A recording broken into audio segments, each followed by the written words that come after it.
Hello everyone, मैं सुमित। आप सभी का मेरे यूट्यूब चैनल सैकी जीके पर स्वागत है।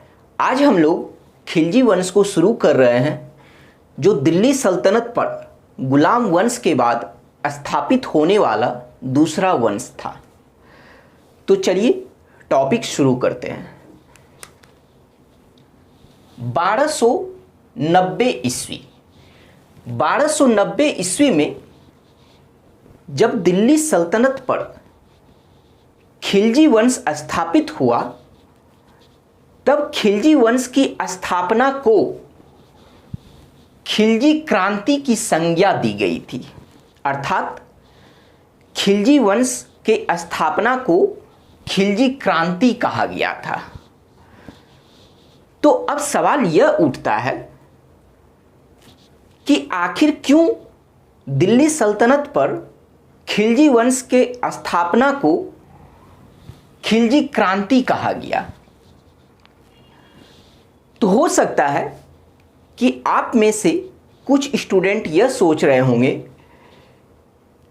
कि दिल्ली सल्तनत पर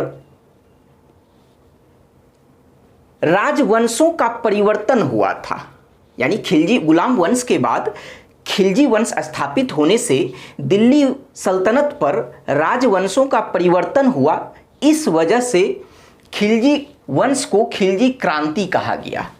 तो लेकिन अगर आप ऐसा सोच रहे हैं तो आप बिल्कुल गलत हैं। क्यों? इसका कारण यह है कि हम लोग गुलाम वंश में पढ़ चुके हैं कि गुलाम वंश के अंतर्गत 3 अलग अलग वंशों के शासकों ने शासन व्यवस्था को स्थापित किया था। जैसे कुतुबी वंश के बाद शमसी वंश और शमसी वंश के बाद बलबनी वंश। तब तो वहां पर भी यानी कि गुलाम वंश को भी जो है गुलाम क्रांति कहना चाहिए था। अगर राजवंश के आधार पर, राजवंश के परिवर्तन के आधार पर अगर क्रांति की संज्ञा दी जाती है अगर किसी वंश को, तब तो गुलाम वंश को भी गुलाम क्रांति कहना चाहिए। तो इसका मतलब यह हुआ कि दिल्ली सल्तनत पर राजवंश के परिवर्तन से हम खिलजी वंश को खिलजी क्रांति नहीं कह सकते हैं। यह तो क्लियर हो गया। तो फिर रीजन क्या है, सटीक रीजन क्या है कि खिलजी वंश को आखिर खिलजी क्रांति क्यों कहा गया?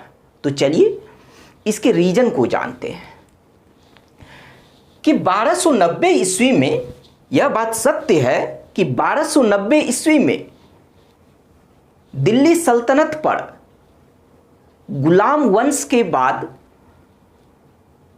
खिलजी वंश की स्थापना से राजवंश में परिवर्तन जरूर हुआ, लेकिन राजवंश में परिवर्तन के साथ साथ दिल्ली सल्तनत के स्वरूप में भी परिवर्तन हुआ था। तो अब फिर से एक सवाल क्रिएट होता है कि आखिर में खिलजी वंश के स्थापना से दिल्ली सल्तनत के स्वरूप में ऐसा क्या परिवर्तन हुआ था जिसके वजह से खिलजी वंश को खिलजी क्रांति की संज्ञा दी गई? तो वो जो स्वरूप में यानी दिल्ली सल्तनत के जो स्वरूप में परिवर्तन हुआ था, उस स्वरूप को हम लोग जानते हैं।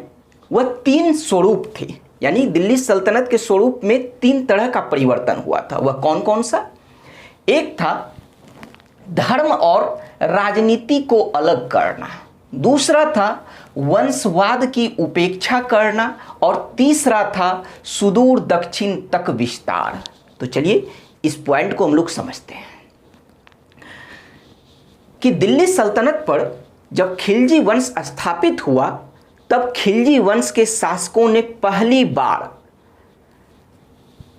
धर्म को राजनीति से दूर रखा, अर्थात धर्म को राजनीति से अलग रखा और उलेमा एवं खलीफा के बातों को मानने से इनकार कर दिया। उलेमा देखिए यहां पर एक वर्ड लिखा गया है, और एक मैंने वर्ड क्या बोला? खलीफा। यानी खिलजी वंश के शासकों ने धर्म को राजनीति से दूर रखा और उलेमा एवं खलीफा के बातों को मानने से इनकार कर दिया। खलीफा के बारे में तो हम लोग जान चुके हैं कि खलीफा धर्म प्रमुख को बोला जाता है, धर्म गुरु को बोला जाता है। उलेमा किसे कहा जाता है? तो उलेमा इस्लाम के ज्ञाता को कहा जाता है, इस्लाम के जानकार को उलेमा कहा जाता है। तो चलिए इस पॉइंट को हम लोग और भी डिटेल में समझते हैं। तो इस पॉइंट का मतलब यह हुआ कि खिलजी वंश जो स्थापित हुआ था, तो खिलजी वंश ने ना किसी जनता का, ना ही किसी अमीर वर्ग का और ना ही उलेमा का इसने समर्थन प्राप्त किया था। यहां तक कि खिलजी वंश के शासकों ने मुस्लिम जमात को भी यह बात बता दिया था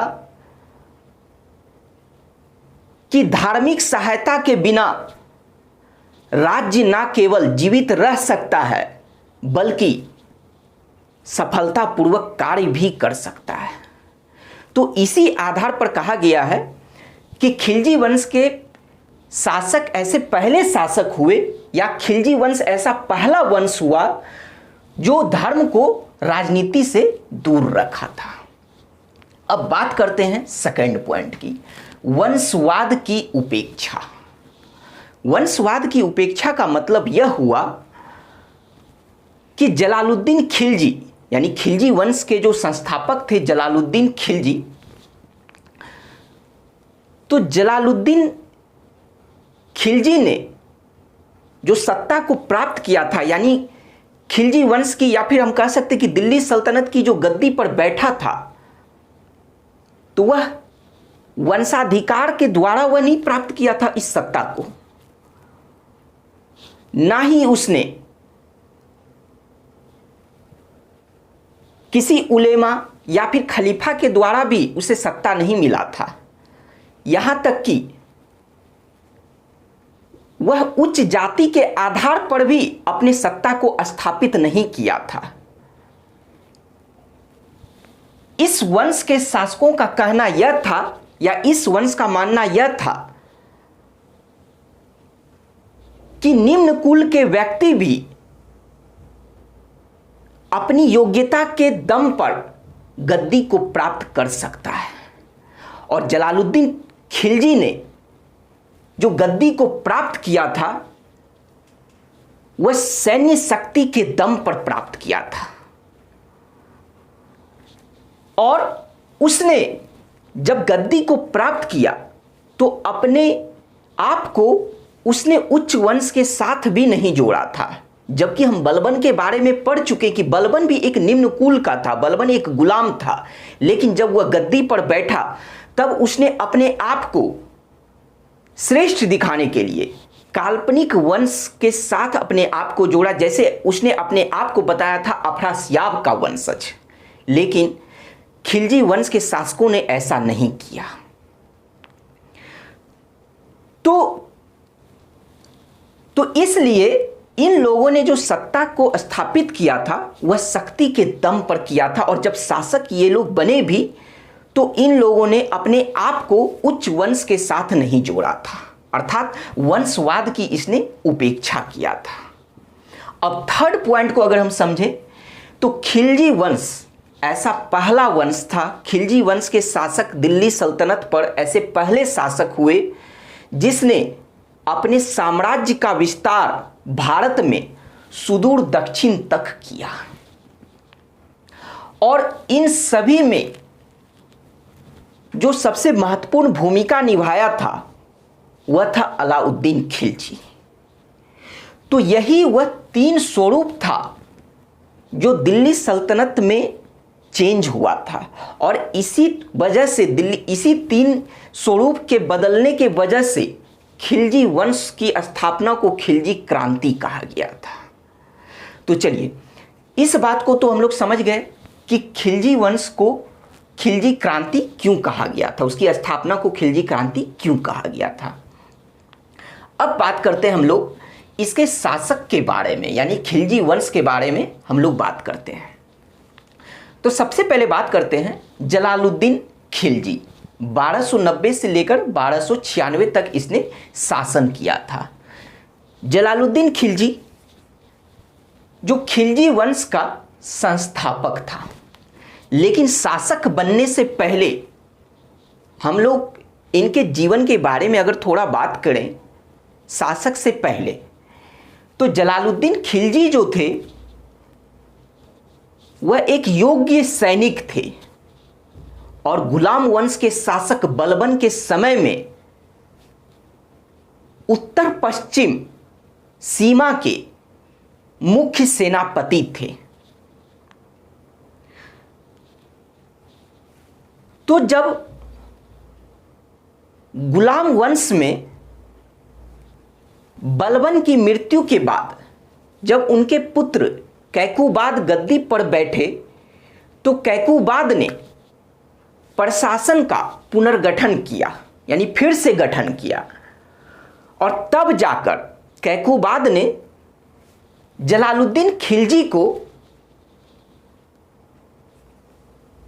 समाना से बुलाकर, समाना जो कि पंजाब में पड़ता है, तो पंजाब के समाना से बुलाकर इसे आरिज ए मुमालिक, जिसका अर्थ होता है युद्ध मंत्री या फिर सैन्य मंत्री, तो आरिज ए मुमालिक के पद पर नियुक्त किया और साथ ही साथ राजस्थान के बरन का राज्यपाल नियुक्त किया था। तो हम लोग पढ़ चुके हैं कैकुबाद के बारे में कि कैकुबाद भोग विलासी टाइप का व्यक्ति था और अधिक शराब पीने के वजह से वह लकवाग्रस्त हो चुका था। तो इस वजह से फिर कैकुबाद के बाद गुलाम वंश की गद्दी पर उनका पुत्र क्यूमर्स बैठा था, जो मात्र 3 वर्ष का था। तो इस वजह से क्या हुआ कि दिल्ली के तुर्क सरदार जो थे वह गुलाम वंश के शासकों के खिलाफ षड्यंत्र रचने लगे थे। और उसी क्रम में क्या हुआ कि जलालुद्दीन खिलजी ने कैकुबाद और क्यूमर्स की हत्या करके गुलाम वंश को समाप्त किया और खिलजी वंश को स्थापित किया था। कब? तो 1290 ईस्वी में। तो इस वजह से अगर आपसे पूछा जाए कि खिलजी वंश के संस्थापक कौन है, तो वह होंगे जलालुद्दीन खिलजी। जलालुद्दीन खिलजी ने किलो खड़ी महल में, जो कि कैकुबाद के द्वारा, यानी गुलाम वंश के शासक कैकुबाद के द्वारा यह इस महल को बनवाया गया था, और इस महल का जो निर्माण करवाया गया था वह दिल्ली के बाहर करवाया गया था। तो इसी महल में जलालुद्दीन खिलजी ने, या जलालुद्दीन खिलजी का राज्याभिषेक हुआ था, और उसके बाद इसने दिल्ली की सत्ता पर बैठा था। जबकि जलालुद्दीन खिलजी दिल्ली की सत्ता पर बैठना नहीं चाहता था, लेकिन व्यक्तियों के कहने पर यह दिल्ली की गद्दी पर बैठा था, क्योंकि दिल्ली के जो तुर्क सरदार थे वह जलालुद्दीन खिलजी को निम्न कुल का मानते थे। ऐसा क्यों? जबकि जलालुद्दीन खिलजी भी तुर्की थे, यह मूलतः तुर्की थे, यानी तुर्क के रहने वाले थे। लेकिन यह भी बात सत्य है कि इनका अधिकांश समय अफगानिस्तान में बीता था। इस वजह से इसने वहाँ के कल्चर को अपना लिया था। तो इस वजह से इनको तुर्क अफगान भी कहा गया है। तो इसी वजह, यही रीजन था कि दिल्ली के जो तुर्क सरदार थे इनको निम्न कुल का मानते थे। लेकिन व्यक्ति के कहने पर, अलग अलग व्यक्तियों के कहने पर, बहुत सारे व्यक्तियों के कहने पर जलालुद्दीन खिलजी दिल्ली की गद्दी पर बैठे। दिल्ली की गद्दी पर बैठने के बाद जलालुद्दीन खिलजी बलबन के लौह एवं रक्त नीति के विपरीत इसने उदार शासन को स्थापित किया, उदार शासन व्यवस्था को इसने स्थापित किया और शांति नीति को स्वीकार किया। इसी वजह से जलालुद्दीन खिलजी को इतिहास में उदारवादी और विश्वासी शासक कहा गया है। यानी ये उदारवादी के साथ साथ लोगों पर विश्वास भी अधिक करते थे और इनकी यही उदारवादी और विश्वासी होना ही इनकी मृत्यु का वजह भी बना था। तो चलिए इनके कुछ हम लोग उदारवादी के बारे में अगर बात करें तो जैसे कुछ उदाहरण लेते हैं कि जलालुद्दीन खिलजी के शासन काल में मल्लिक छज्जू का विद्रोह हुआ था। यानी मल्लिक छज्जू ने विद्रोह कर दिया था। हम लोग थोड़ा सा कुछ उदाहरण से इनके उदारवादी को समझते हैं, ठीक है, कि ये उदारवाद जो थे यानी उदारवादी जो इनका नेचर था, उस नेचर को हम लोग कुछ एग्जाम्पल के तहत समझते हैं। कि पहला जो एग्जाम्पल है कि मल्लिक छज्जू का विद्रोह। तो यह मल्लिक छज्जू कौन था? तो मल्लिक छज्जू बलबन का भतीजा था और साथ ही साथ इलाहाबाद के समीप एक जगह था जिसका नाम था कड़ा मानिकपुर। तो यह कड़ा मानिकपुर का सूबेदार था। कौन? तो मल्लिक छज्जू। तो मल्लिक छज्जू ने जलालुद्दीन खिलजी के शासनकाल में इसने विद्रोह कर दिया। तो इसके विद्रोह को दबाने के लिए अभियान किया गया और उस अभियान का हिस्सा अलाउद्दीन खिलजी भी था। और अलाउद्दीन खिलजी कौन था? तो अलाउद्दीन खिलजी जलालुद्दीन खिलजी के भतीजा थे और बाद में उनके दामाद भी बने थे। तो अलाउद्दीन खिलजी ने इस अभियान में अपने साहस का परिचय देते हुए मल्लिक छज्जू के विद्रोह को कुचल दिया और बाद में मल्लिक छज्जू को दिल्ली लाया गया यानी सुल्तान के दरबार में लाया गया। लेकिन जलालुद्दीन खिलजी ने इसे दंड देने के बजाय इसे अपने पुत्र के साथ मुल्तान भेज दिया गया। तो ये तो एक इनका पहला उदारवादी नजरिया दिखता है। और इसी विद्रोह में जो इस विद्रोह को अलाउद्दीन खिलजी ने जो दमन किया था, तो इससे खुश होकर जलालुद्दीन खिलजी ने अलाउद्दीन खिलजी को कड़ा मानिकपुर का सूबेदार नियुक्त किया था। अब अगर दूसरी हम लोग इनके उदारवादी नजरिए की बात करें तो ठगों एवं चोरों के प्रति उदारवादी।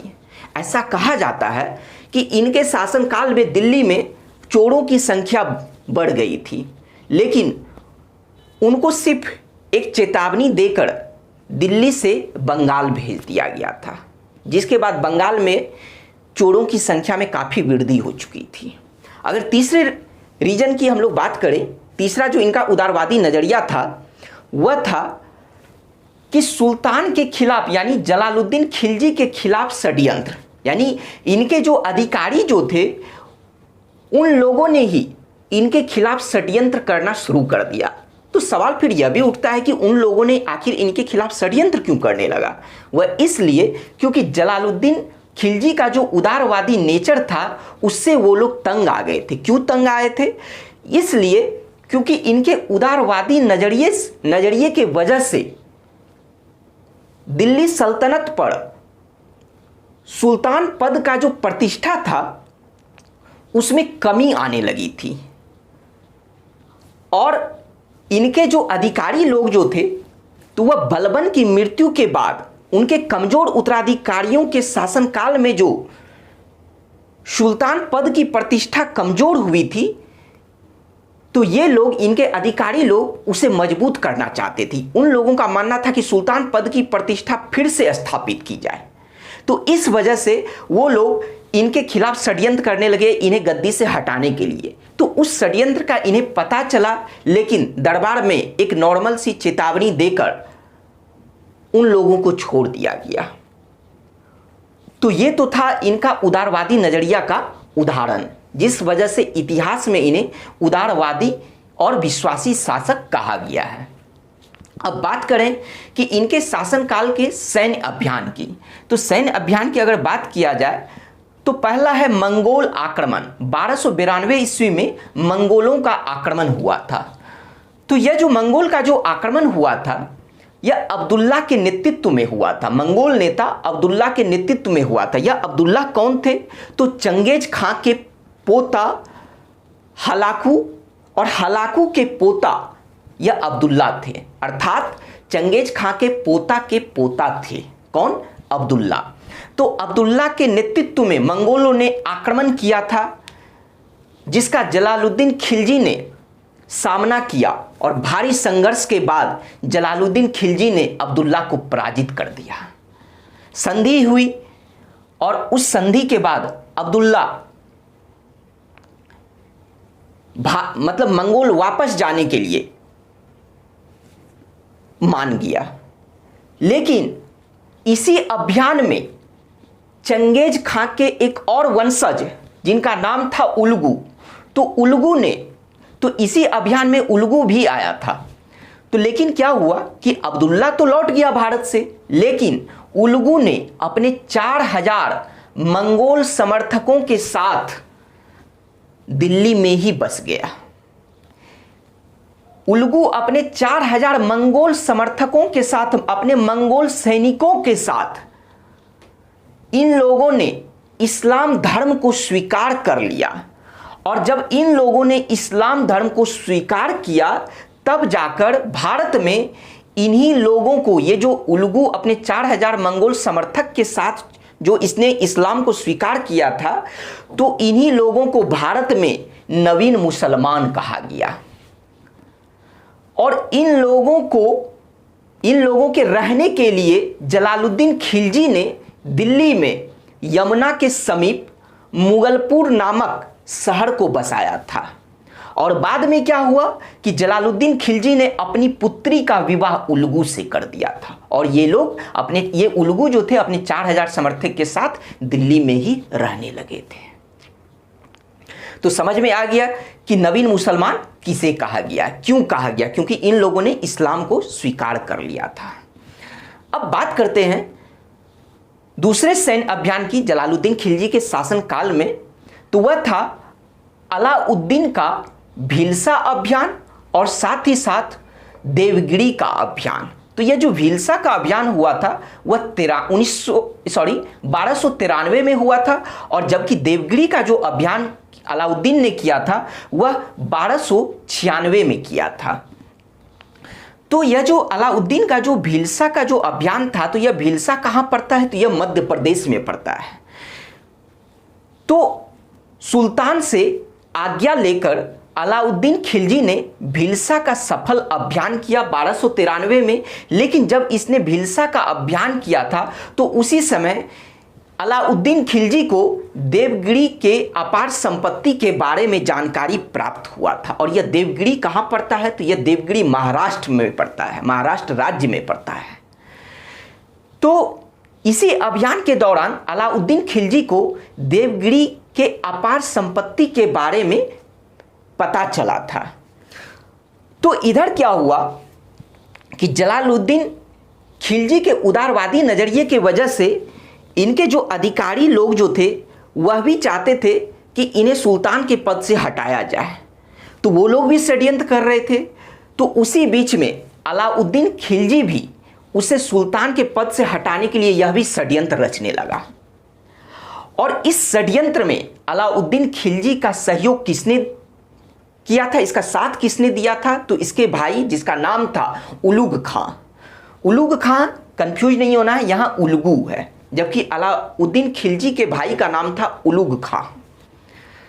तो उलुग खां ने अलाउद्दीन खिलजी के षड्यंत्र में साथ दिया, और यह लोग जो है षड्यंत्र करने लगा जलालुद्दीन खिलजी को दिल्ली सल्तनत की गद्दी से हटाने के लिए। लेकिन अलाउद्दीन भी इस बात को जानता था कि यह षड्यंत्र तभी सफल हो सकता है जब मेरे पास पर्याप्त सैनिक हो और पर्याप्त धन हो। तो इस वजह से जब इसने भीलसा के खिलाफ अभियान किया था, तो उस समय इसे देवगिरी के अपार संपत्ति के बारे में इसे पता चला था। तब जाकर क्या हुआ कि इसने धीरे धीरे सैनिक को इकट्ठा किया, यानी मजबूत सैनिक को इकट्ठा किया, और 1996 में देवगिरी के खिलाफ अभियान किया। लेकिन इस अभियान के यानी देवगिरी के खिलाफ जो इसने अभियान किया था, तो इस अभियान के बारे में जलालुद्दीन खिलजी को नहीं बताया गया था। बिल्कुल गुप्त रूप से इस अभियान को किया गया था। तो जब देवगिरी का अभियान जब किया गया, तो उस समय जो देवगिरी के शासक थे वह रामचंद्र देव थे। तो उसने अभियान किया, संघर्ष भी हुआ, लेकिन बाद में देवगिरी के जो शासक थे रामचंद्र देव, उसने आत्मसमर्पण कर दिया। और इस तरह से इस अभियान से अलाउद्दीन खिलजी को अपार संपत्ति प्राप्त हुई थी। तो क्वेश्चन भी यहां पे पूछा जाता है कि अलाउद्दीन खिलजी के देवगिरी अभियान के समय देवगिरी का शासक कौन था? तो वह रामचंद्र देव था। हम लोग आगे भी अभी पढ़ेंगे, इसके बारे में और भी जानकारी लेंगे। तो जब यहां से यह अपार संपत्ति लेकर कड़ा मानिकपुर लौटा, क्योंकि अलाउद्दीन खिलजी उस समय कड़ा मानिकपुर का सूबेदार था, तो जब कड़ा मानिकपुर लौटा तब जलालुद्दीन फिरोज खिलजी को इस अभियान के बारे में बताया गया कि अलाउद्दीन खिलजी इस अभियान से अपार संपत्ति लेकर आया है। तो इस बात को सुनकर जलालुद्दीन फिरोज खिलजी जो था वह बहुत खुश हुआ। तो उसने अलाउद्दीन खिलजी के भाई उलुग खां से यह कहा कि अलाउद्दीन खिलजी को दिल्ली दरबार में संपत्ति लेकर बुलाया जाए। लेकिन यहां तो इन लोगों ने षड्यंत्र रचा था। तो इसके भाई उलुग खां ने कहा जलालुद्दीन खिलजी से कि अलाउद्दीन जो यह अभियान आपको बिना बताए किया था, तो इस वजह से वह आपसे बहुत डरा हुआ है और आपसे क्षमा चाहता है। और वह ऐसा चाहता है, यानी अलाउद्दीन ऐसा चाहता है कि आप उसे दिल्ली से चलकर कड़ा मानिकपुर जाकर ही उसे क्षमा कीजिए। लेकिन यह तो षड्यंत्र का एक हिस्सा था। तब क्या हुआ कि जलालुद्दीन खिलजी दिल्ली से कड़ा मानिकपुर पहुंचा अपने बिना किसी सैनिक के साथ। और वहां पर क्या हुआ कि कड़ा मानिकपुर में जब अलाउद्दीन खिलजी से जब जलालुद्दीन खिलजी गला मिल रहा था, तब अलाउद्दीन खिलजी के इशारे पर इख्तियारुद्दीन हुद ने उसे पीछे से उसका सिर काट दिया। किसका? तो जलालुद्दीन खिलजी का। और वहीं पर अलाउद्दीन खिलजी को सुल्तान घोषित किया गया था। कहां पर? तो कड़ा मानिकपुर में ही अलाउद्दीन खिलजी को सुल्तान घोषित किया गया था। तो यह तो कहानी है जलालुद्दीन खिलजी से, खिलजी के बाद अलाउद्दीन खिलजी के शासक बनने की। तो 1296 में इस तरह से जलालुद्दीन खिलजी की हत्या हो गई। और खिलजी वंश की गद्दी पर कौन बैठा, अर्थात दिल्ली सल्तनत की गद्दी पर कौन बैठा? तो अलाउद्दीन खिलजी बैठा। तो अलाउद्दीन खिलजी 1296 से लेकर 1316 ईस्वी तक इसने शासन किया। अलाउद्दीन खिलजी के बचपन का नाम था अली गुरसब, जो कि पूछा जाता है कि अलाउद्दीन खिलजी के बचपन का नाम क्या था, तो वह अली गुरसब था। अलाउद्दीन खिलजी धीरे धीरे अपने विद्रोहियों को समाप्त कर इसने दिल्ली के लाल महल में, और यह लाल महल कौन बनवाया था? यह बलबन के द्वारा बनवाया गया था, जो कि हम लोग पढ़ चुके हैं। तो बलबन के द्वारा बनवाए गए लाल महल में अलाउद्दीन खिलजी का राज्याभिषेक हुआ था। तो इस तरह से 1296 ईस्वी में यह दिल्ली सल्तनत की गद्दी पर बैठा। दिल्ली सल्तनत की गद्दी पर बैठने के बाद इसने राज करने के सिद्धांत को लागू किया, जिसे राजत्व सिद्धांत कहा जाता है। और राजत्व को इंग्लिश में क्या कहा जाता है? किंगशिप। तो अगर हम बात करें अलाउद्दीन खिलजी के राजत्व सिद्धांत की, वह कौन कौन सी राजत्व सिद्धांत थी? तो वह जो पहला था, सुल्तान पद की प्रतिष्ठा। सुल्तान पद की प्रतिष्ठा कहने का मतलब यह हुआ कि बलबन की मृत्यु के बाद उनके कमजोर उत्तराधिकारियों के शासन काल में जो सुल्तान पद की प्रतिष्ठा कमजोर हो चुकी थी, तो उस सुल्तान पद की प्रतिष्ठा को अलाउद्दीन खिलजी ने फिर से स्थापित किया था। यह इनके राजत्व सिद्धांत का एक हिस्सा था। अगर दूसरे राजत्व सिद्धांत की बात करें तो अलाउद्दीन खिलजी दैवी सिद्धांत में विश्वास करता था और इस मामले में वह बलबन के विचारों का अनुसरण किया, क्योंकि अलाउद्दीन खिलजी का मानना था कि जो राजा होते हैं तो वह साधारण लोगों से अलग, साथ साथ उनमें उच्च दैवी शक्ति से, मतलब राजा जो है वह उच्च दैवी शक्ति से संपन्न होता है। इस वजह से जो आम जनता है वह राजा के बातों को मानने के लिए बाध्य है और राजा के द्वारा लागू किए गए कानून को मानने के लिए बाध्य है। अगर थर्ड पॉइंट की बात करें तो वह है अमीरों पर नियंत्रण करना। अलाउद्दीन खिलजी जब गद्दी पर बैठा तो वह इस बात को जानता था कि इनके अगर, यानी सुल्तान पद पर अगर कोई निरंकुश लगा सकता है, अंकुश लगा सकता है, तो वह दो ही तरह के लोग लगा सकते हैं। एक था अमीर वर्ग और दूसरा था उलेमा। तो इस वजह से इसने इन दोनों पर नियंत्रण स्थापित किया। धीरे धीरे अमीर वर्ग, अमीर कहने का मतलब यहां रिच मैन नहीं कहना है, अमीर कहने का मतलब यहां रिच मैन से नहीं है, बल्कि अमीर एक पोस्ट था जो कि सुल्तान के बाद, यानी राजा के बाद यह सर्वोच्च पद माना जाता था। तो इसने अमीर वर्गों पर नियंत्रण स्थापित किया। धीरे धीरे मतलब अमीरों को इसने बहुत ही दरिद्र बना दिया था और उस पर बहुत सारे कानून को लगा दिया था, जिस वजह से अमीर अब सुल्तान के लिए, यानी सुल्तान के पद पर किसी भी तरह का अंकुश नहीं लगा सकता था। ठीक उसी तरह से इसने उलेमा के साथ भी, उलेमा वर्ग के साथ भी इसने ऐसा ही किया। और अलाउद्दीन खिलजी ऐसा पहला शासक था जिसने उलेमा और खलीफा की बातों को मानने से इनकार कर दिया। यानी खिलजी वंश के अंतर्गत भी यह पहला शासक था और दिल्ली सल्तनत का भी यह पहला शासक था जिसने उलेमा एवं खलीफा की बातों को मानने से इनकार कर दिया था। धीरे धीरे इसने क्या किया कि उलेमा के अधिकारों को समाप्त कर दिया और इसने ऐसा कहा कि मैं शरीयत अर्थात इस्लामिक कानून, तो मैं, अलाउद्दीन खिलजी का यह कहना था, यह मानना था कि मैं शरीयत के हिसाब से काम करना नहीं जानता हूं, बल्कि मैं वही करता हूं जो मेरा दिल और दिमाग कहता है। तो यहां से इस लाइन से एक क्वेश्चन पूछा जाता है कि बर्नी जो कि साहित्यकार थे, उनके बारे में हम लोग आगे पढ़ेंगे तुगलक वंश में।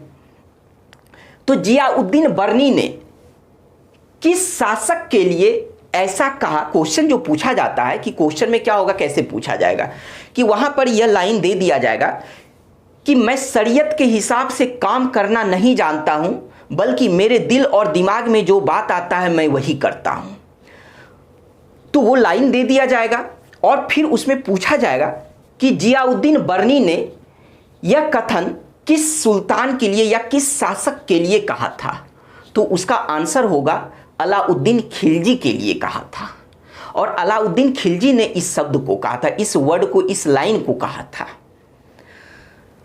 तो उलेमा के साथ साथ इसने खलीफा की बातों को भी मानने से इनकार कर दिया था। तो इसी आधार पर कहा गया है कि यहां पर जो हम लोग पढ़े थे कि धर्म को राजनीति से जो दूर रखा गया था वह खिलजी वंश ऐसा पहला वंश था। लेकिन खिलजी वंश या दिल्ली सल्तनत पर भी अगर शासक के रूप में पूछे कि धर्म को राजनीति से किसने अलग रखा था, तो वह पहला शासक था अलाउद्दीन खिलजी। अब बात करें कि इनके राजत्व सिद्धांत में जो और जो इस के सिद्धांत का जो हिस्सा था वह था वंशवाद की उपेक्षा करना। तो वंशवाद की उपेक्षा के बारे में हम लोग यहाँ पर समझ चुके हैं, क्योंकि अलाउद्दीन खिलजी जब गद्दी पर बैठा तो इसने गद्दी पर बैठने के बाद अपने आप को उच्च वंश के साथ नहीं जोड़ा था बलबन की तरह। तो इस वजह से इनका सिर्फ यानी अलाउद्दीन खिलजी का सिर्फ यह मानना था कि निम्न कुल का व्यक्ति भी अपनी योग्यता के दम पर गद्दी पर बैठ सकता है।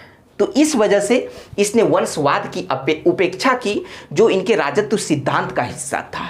अब अगर राजत्व सिद्धांत के अगर आखिरी पॉइंट की बात करें तो वह था सैनिकवाद।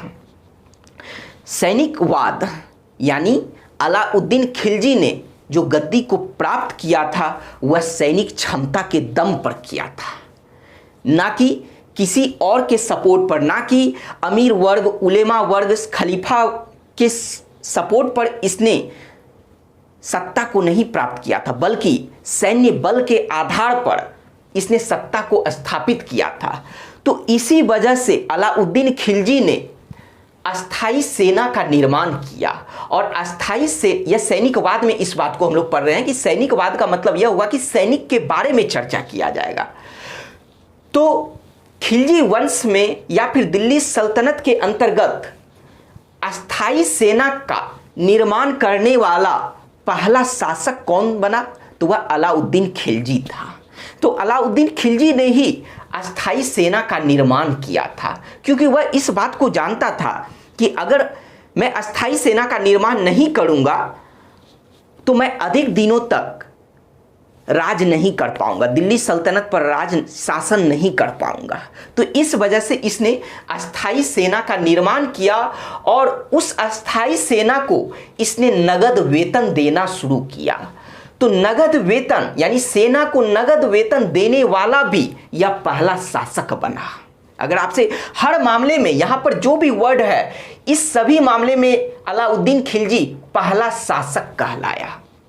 अर्थात अस्थाई सेना का निर्माण करने वाला पहला शासक कौन था? तो अलाउद्दीन खिलजी। सेना को नगद वेतन देने वाला पहला शासक कौन था? तो अलाउद्दीन खिलजी। थर्ड पॉइंट सैनिकवाद के अंतर्गत कि इसने सेना के वंशानुगत पद को भी समाप्त कर दिया। इससे पहले क्या होता था कि मान लीजिए कि अगर कोई व्यक्ति सेना में है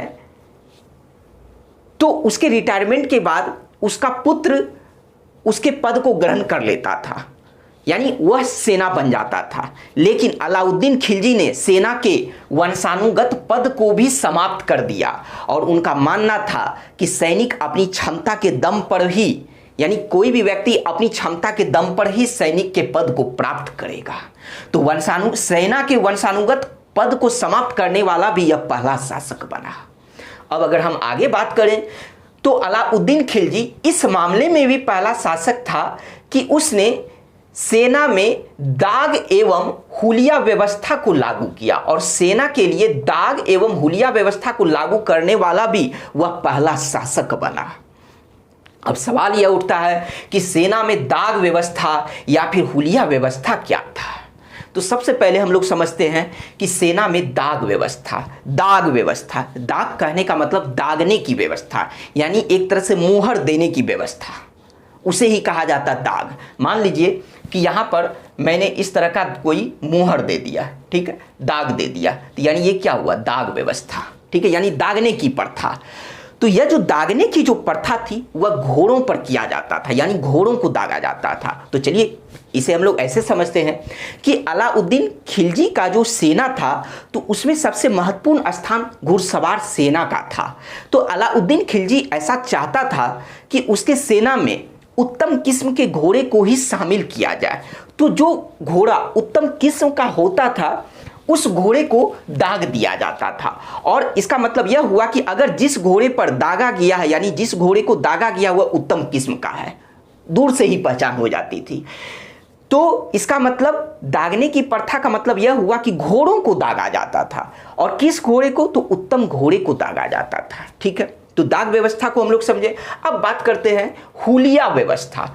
हुलिया व्यवस्था यह किसके लिए था? तो यह सेना के लिए था। दाग तो था सेना के घोड़े के लिए था, लेकिन यह सेना के लिए था हुलिया व्यवस्था। हुलिया का मतलब यह हुआ कि पहचान, ठीक है। तो अलाउद्दीन खिलजी ने जो अस्थाई सेना का निर्माण किया था, तो इस अस्थाई सेना के भर्ती के लिए इसने आरिज ए मुमालिक पद को, जो कि पहले से ही चलते आ रहा था, तो आरिज ए मुमालिक यानी सैन्य मंत्री या युद्ध मंत्री इस यानी अस्थाई सेना का भर्ती किया करते थे। ठीक है।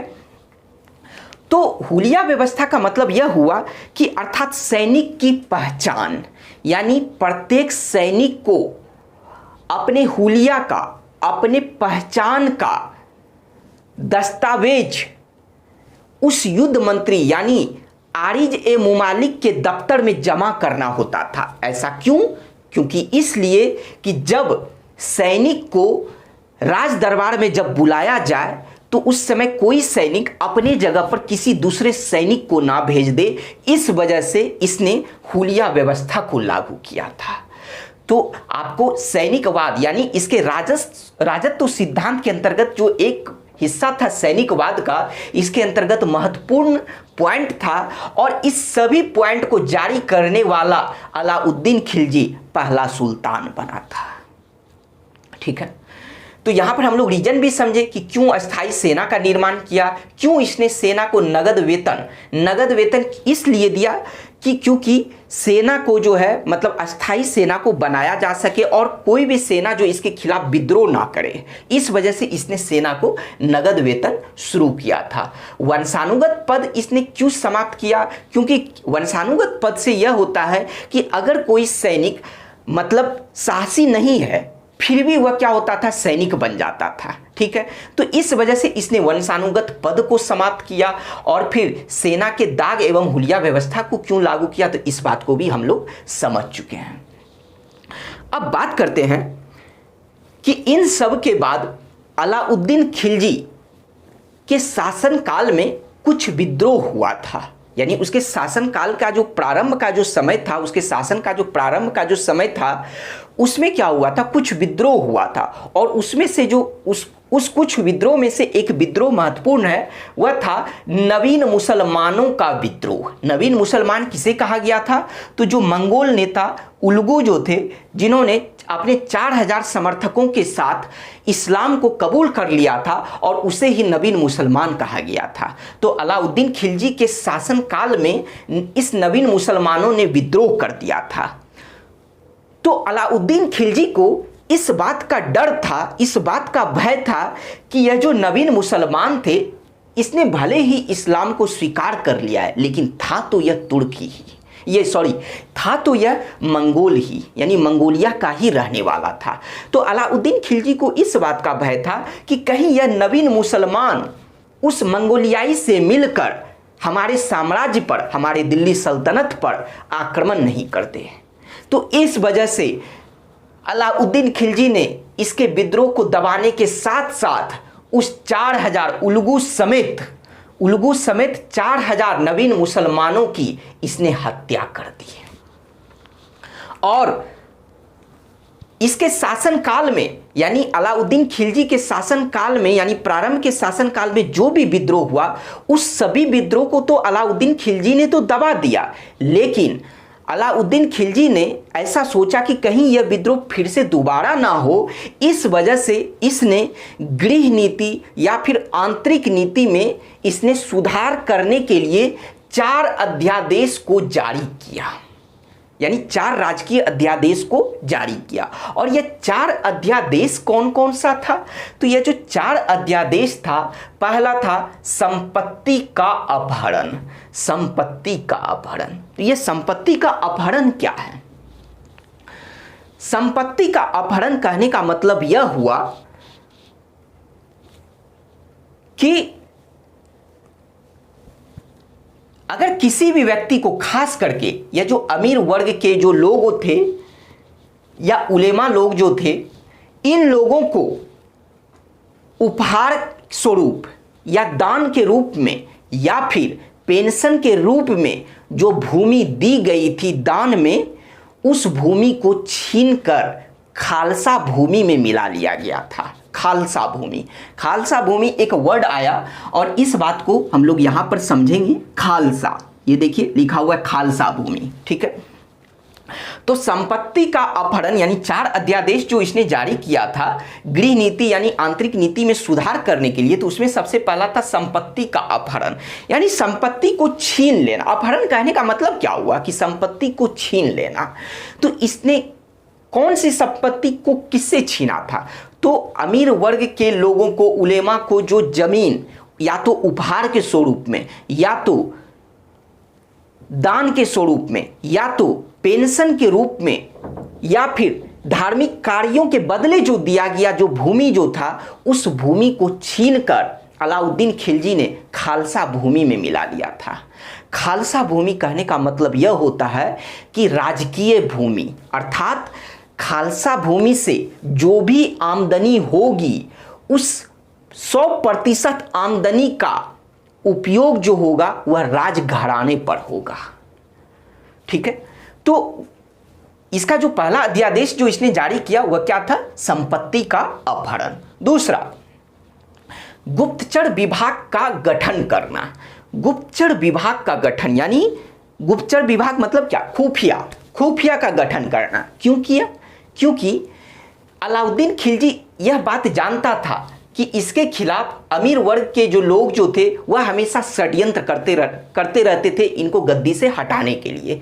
तो इस वजह से अलाउद्दीन खिलजी ने गुप्तचर विभाग का गठन किया और गुप्तचर विभाग का जो है नगरों के साथ साथ गांवों में भी गठन किया गया। और इस गुप्तचर विभाग का दहशत अमीर वर्ग के लोगों में इतना हुआ कि यह लोग बीच सड़क पर या खुले आसमान में एक दूसरे से बात तक भी नहीं करते थे, क्योंकि इन्हें डर था कि अगर कहीं हम सुल्तान के खिलाफ अगर कुछ बात बोले और कहीं अगर गुप्तचर विभाग को अगर पता चल गया तो यानी सुल्तान हमारी हत्या कर देगा। थर्ड पॉइंट को अगर समझा जाए तो वह है मद्यपान का निषेध करना। यानी तीसरा जो इसने अध्यादेश जारी किया वह था मद्यपान का निषेध करना। मद्यपान अर्थात मादक पदार्थों का सेवन पर रोक लगा देना और साथ ही साथ जुआ खेलने पर भी रोक लगाना। तो अलाउद्दीन खिलजी ने जब इस अध्यादेश को जारी किया तब उसने भी मद्यपान का निषेध किया, अर्थात स्वयं भी उसने मादक पदार्थों के सेवन को यानी अपने मादक पदार्थ का सेवन खुद भी उसने नहीं करने लगा और साथ साथ अपने सल्तनत के सभी वर्ग के नागरिकों से इसने मादक पदार्थों के सेवन करने पर रोक लगा दिया और साथ ही साथ जुआ खेलने पर भी रोक लगा दिया। और चौथे अध्यादेश की बात करें तो चौथा जो अध्यादेश था वह था दावत एवं विवाह पर प्रतिबंध। तो यह किनके दावत और किनके विवाह पर प्रतिबंध लगाया गया था? तो यह अमीर वर्ग के लोगों के दावतों एवं विवाह पर प्रतिबंध लगा दिया गया था। और अलाउद्दीन खिलजी ने ऐसा अध्यादेश जारी किया कि अगर अमीर वर्ग के लोग अगर कोई दावत करते हैं या कोई विवाह करते हैं तो वह बगैर हमारे परमिशन के नहीं कर सकते हैं। तो इसने फिर से दोबारा विद्रोह नहीं हो इसके शासनकाल में, तो इस वजह से इसने गृह नीति या आंतरिक नीति में सुधार करने के लिए इसने इसी 4 अध्यादेश को जारी किया था। ठीक है, अब बात करते हैं कि इस तरह से देखा जाए कि जब इसने संपत्ति का अपहरण किया, ठीक है, तो ऐसा कहा जाता है कि इसने अमीर वर्ग और साथ ही साथ उलेमा वर्ग के लोगों को भी इसने दरिद्र बना दिया था। और इतना दरिद्र बना दिया था कि यह जो दोनों वर्ग के लोग थे अब इनके खिलाफ षड्यंत्र नहीं कर सकते थे। तो लेकिन ऐसा कहा जाता है कि इन लोगों को दरिद्र बनाने के साथ साथ अलाउद्दीन खिलजी ने हिंदुओं का भी दमन किया था। वह इनके 4 अध्यादेश में नहीं है, वह 4 अध्यादेश से बाहर की बात है यह। तो इसके साथ साथ अलाउद्दीन खिलजी ने हिंदुओं का भी दमन किया। क्यों? क्योंकि कुछ इतिहासकार का यह मानना है कि इसने हिंदुओं का दमन इसलिए किया क्योंकि यह नहीं चाहता था कि हिंदू वर्ग के लोग भी इनके खिलाफ विद्रोह करें। तो इस वजह से इसने हिंदुओं का भी दमन किया और हिंदुओं का दमन करके इसने हिंदुओं को इतना दरिद्र बनाया कि कि आगे चलकर हिंदू लोग भी इनके खिलाफ विद्रोह नहीं कर सके। तो हिंदुओं को दमन कैसे बनाया गया, तो चलिए इन बातों को देखते हैं।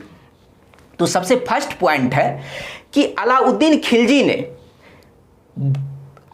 खिलजी पहला शासक था जिसने भूमि की पैमाइश करवाकर लगान वसूल किया था, अर्थात राजस्व वसूल किया था। इस बात को हम लोग सरल शब्दों में समझते हैं, आसान भाषा में समझते हैं कि इसका मतलब यह हुआ कि अलाउद्दीन खिलजी ऐसा पहला शासक था जिसने भूमि का वास्तविक नाप करवाया। यानी जो मान लीजिए कि यह भूमि है, ठीक है, तो इसने इस भूमि को नपवाया, जिसे पैमाना कहा जाता है, यानी भूमि का पैमाइश करवाया, और इस भूमि से जो वास्तविक आय आता है, ठीक है, यानी इस भूमि से मान लीजिए यह बोर्ड एक भूमि है, ठीक है, तो इस भूमि को पहले इसका पैमाइश करवाया गया, इसका नपाई करवाया गया, और उसके बाद इस भूमि से जो वास्तविक आय आता था तो उस वास्तविक आय का उपज के रूप में इसने 50% कर को लागू किया, और ऐसा करने वाला यह पहला शासक बना। तो चलिए इस बात को यहाँ पर हम लोग समझते हैं कि अलाउद्दीन खिलजी भूमि की पैमाइश कराकर लगान वसूल करने वाला यह पहला शासक था। और जब इसने लगान वसूल किया, जिसे राजस्व भी कहा जाता है, तो इसने भूमि कर के रूप में वसूल किया, यानी भूमि का वास्तविक आय जितना था, तो उसके बाद उसने उपज के रूप में इस कर को लिया, जिसे भूमि कर या फिर भूमि कर को उस समय खराज भी कहा जाता था। तो जब अलाउद्दीन खिलजी ने भूमि की पैमाइश करवाई थी, तो भूमि के पैमाइश करवाने से पहले जो भूमि से कर लिया जाता था, अर्थात खराज जो लिया जाता था, वह उपज का 1/3 लिया जाता था। लेकिन अलाउद्दीन खिलजी ने 1/3 से बढ़ाकर वृद्धि करके इसने उपज का 1/2 हिस्सा लेने लगा। अर्थात 1/2 कहने का मतलब यह हुआ कि अब आपका जितना उपज, यानी किसान का जितना उपज होता है उसका 50% अर्थात आधा हिस्सा अब अलाउद्दीन खिलजी ले लेता था। तो यहाँ पर ध्यान देना है कि इसने उपज का अर्थात भूमि कर या खराज के रूप में 1/3 से बढ़ाकर कितना किया, 1/2। या फिर इसको ऐसे भी पूछा जा सकता है कि इसने उपज का कितना प्रतिशत लिया था, 50%। या फिर ऐसे भी पूछा जा सकता है कि उपज का कितना हिस्सा इसने लिया, तो आधा हिस्सा, क्योंकि 50% का मतलब उपज का आधा भाग इसने खराज के रूप में या भूमि कर के रूप में इसने लेने लगा। तो इस तरह से क्या हुआ कि यह जो किसान का जो काम करते थे, यानी किसान जो होते थे वह ज़्यादातर हिंदू ही होते थे, ठीक है। तो इस तरह से इसने भूमि कर को 50% बढ़ाकर धीरे धीरे इसने हिंदुओं को दरिद्र बनाना शुरू कर दिया था। और साथ साथ अब इस भूमि कर को वसूल करने के लिए एक नए विभाग का स्थापना किया, जिसका नाम था दीवान ए मुश्त खराज। तो दीवान ए मुश्त खराज का स्थापना किया किसके लिए, तो इस भूमि कर अर्थात खराज को वसूल करने के लिए। और जबकि इस भूमि कर को वसूल करने के लिए जो पहले से जो परंपरागत राजस्व अधिकारी जो कि हिंदू होते थे, तो उन राजस्व अधिकारी से, जैसे कि जो खुद जिन्हें जमींदार कहा जाता था, ठीक है, जैसे मतलब कि कहने का मतलब यह हुआ कि यह जो भूमि कर अर्थात खराज को जो वसूल करते थे, पहले परंपरा से जो चलते आ रही थी, जो राजस्व अधिकारी जैसे हिंदू लोग जो होते थे, तो उन राजस्व अधिकारी में जो होते थे, जैसे खुद होते थे, चौधरी होते थे और मुकदम होते थे, ठीक है, यह 3 होते थे उन राजस्व अधिकारी में। तो क्या किया कि अलाउद्दीन खिलजी ने इस कर को वसूल करने के लिए इन राजस्व अधिकारियों के अधिकार को समाप्त कर दिया, और इनके जगह पर किसकी स्थापना की गई, तो दीवान ए मुश्त खराज की स्थापना की गई। यह अपने तरफ से एक विभाग को स्थापित किया, और इसके अधिकार को समाप्त करने के साथ साथ यह जो हिंदू राजस्व अधिकारी थे, इनके अधिकार को समाप्त करने के साथ साथ अलाउद्दीन खिलजी ने इनकी भूमि पर भी अब कर लगा दिया था। अर्थात जो पहले यह दूसरे किसानों से मतलब कि भूमि कर वसूल किया करते थे, लेकिन अलाउद्दीन खिलजी अब इनके भी भूमि पर कर वसूलने लगे, और उस भूमि कर के साथ साथ इन लोगों से भी उन वैसे सभी कर को लिया जाने लगा जो आम लोगों से लिया जाता था। और इस तरह से देखते देखते आगे चलकर खुद अर्थात जमींदार और बलाहार अर्थात साधारण किसान के बीच में कोई अंतर नहीं रह गया था। तो इस तरह से इसने अलाउद्दीन खिलजी ने हिंदुओं को भी दरिद्र बनाना शुरू कर दिया था। अब बात करते हैं कि इसके साथ साथ अलाउद्दीन खिलजी ने मिल्क एवं वक्फ भूमि को छीनकर खालसा भूमि में मिला लिया था। अब सवाल यह होता है कि मिल्क क्या होता है? मिल्क का मतलब यह हुआ कि उपहार के स्वरूप या फिर दान के स्वरूप या दान में या फिर पेंशन के रूप में जो भूमि आपको प्राप्त होती है उसे मिल्क कहा जाता है। और वक्फ किसे कहा जाता है? तो वक्फ जो कहा जाता है वह धार्मिक कार्यों के बदले जो भूमि आपको प्राप्त होती है उसे वक्फ कहा जाता है। तो अलाउद्दीन खिलजी ने मिल्क एवं वक्फ भूमि जो दिया गया था तो इस भूमि को छीनकर इसने खालसा भूमि में मिला लिया। खालसा भूमि हम लोग समझ चुके हैं कि जो राजकीय भूमि को कहा जाता है और उस खालसा भूमि से जो भी आमदनी होती है वह 100% राजघराने पर खर्च की जाती थी। तो इस तरह से क्या हुआ कि अलाउद्दीन खिलजी के शासनकाल में खालसा भूमि अधिक पैमाने पर विकसित हुआ। यानी क्योंकि इसने क्या हुआ, अमीर और उलेमा वर्ग से भी जो है भूमि को छीनकर खालसा में मिला लिया, खालसा भूमि में मिला लिया।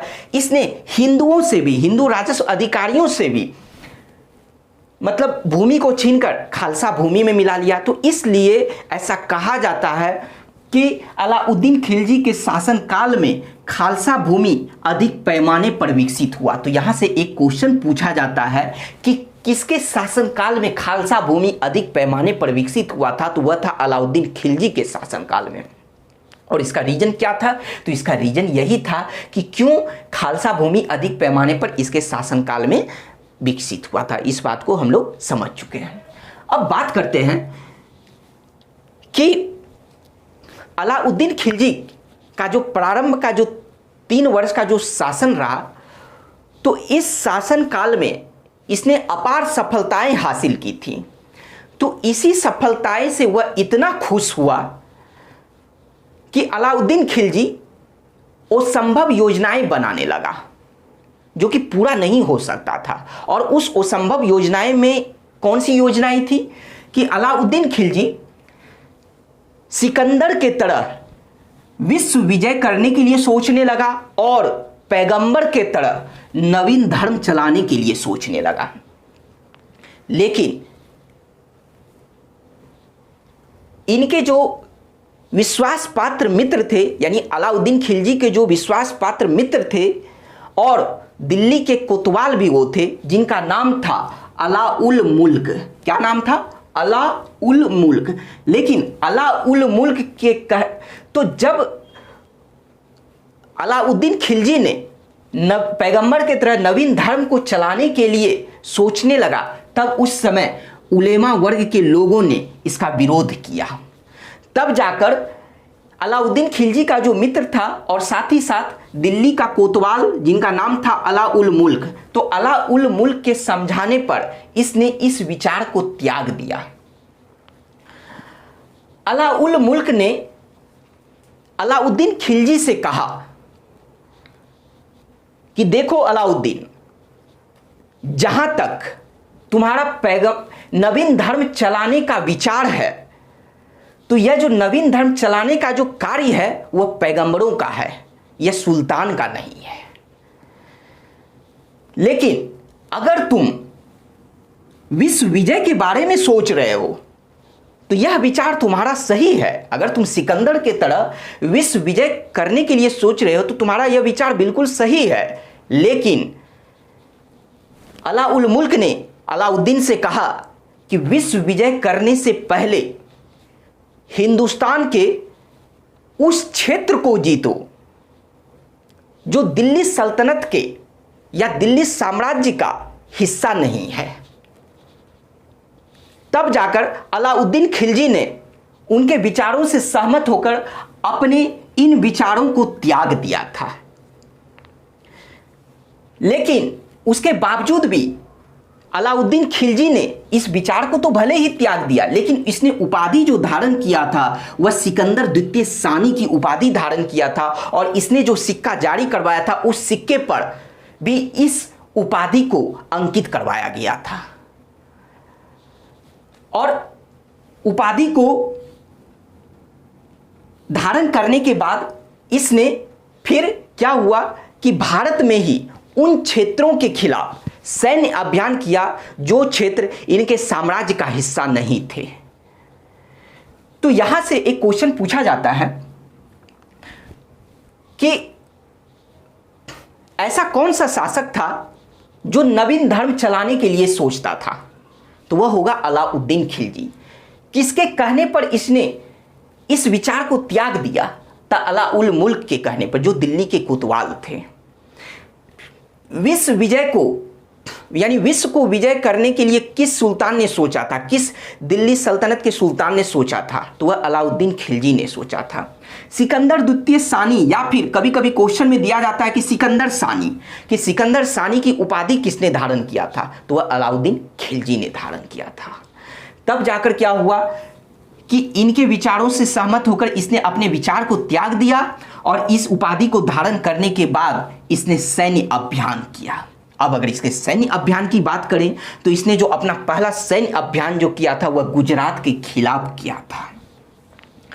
ठीक है, तो गुजरात के खिलाफ जो इसने अभियान किया वह 1298 ईस्वी में किया था। और जब इसने यह जो अभियान जब किया था तो उस अभियान के समय गुजरात का जो शासक था वह कर्ण बघेला था। कौन था?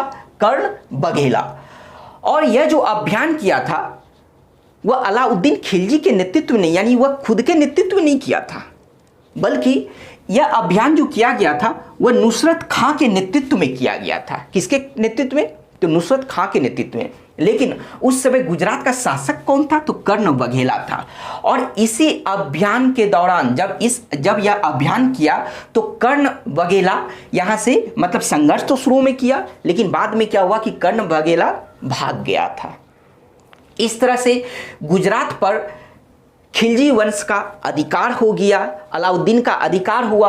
और इसी अभियान के दौरान ऐसा कहा जाता है कि नुसरत खान ने इसी अभियान के दौरान मलिक काफूर को 1000 दिनार में खरीदा था।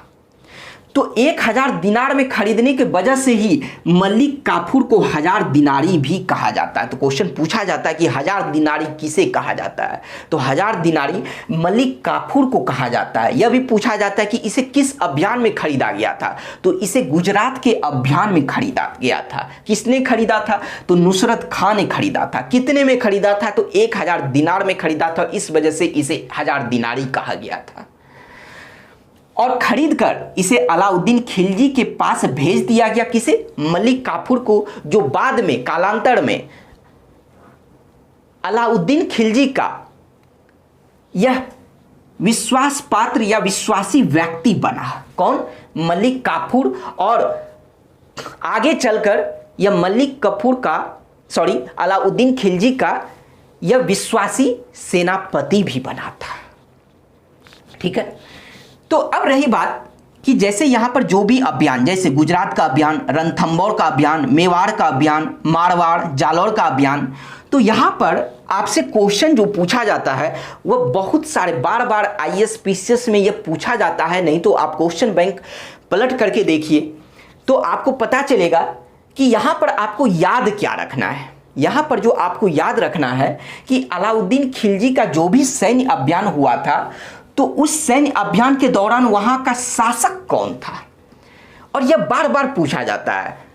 ऐसे पूछा जाता है कि मान लीजिए कि हो सकता है 4 पॉइंट दे दिया जाए कि गुजरात, रणथंबोर, मेवाड़ और मारवाड़, मान लीजिए कि 4 दे दिया जाए।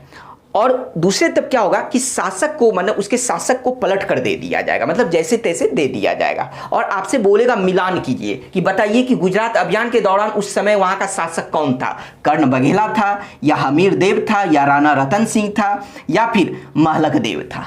तो इस वजह से ये इनके सैन्य अभियान के दौरान जो आपको बातें याद रखनी है एग्जाम के पॉइंट ऑफ व्यू से, वह इसके अभियान के दौरान जो वहां के शासक थे उस शासक को आपको याद रखना है। और कुछ विशेष अभियान के दौरान जो अलग सी बातें हैं, जैसे यहां मलिक काफूर से रिलेटेड बातें हैं, तो इस बातों को भी हमें ध्यान में रखना है।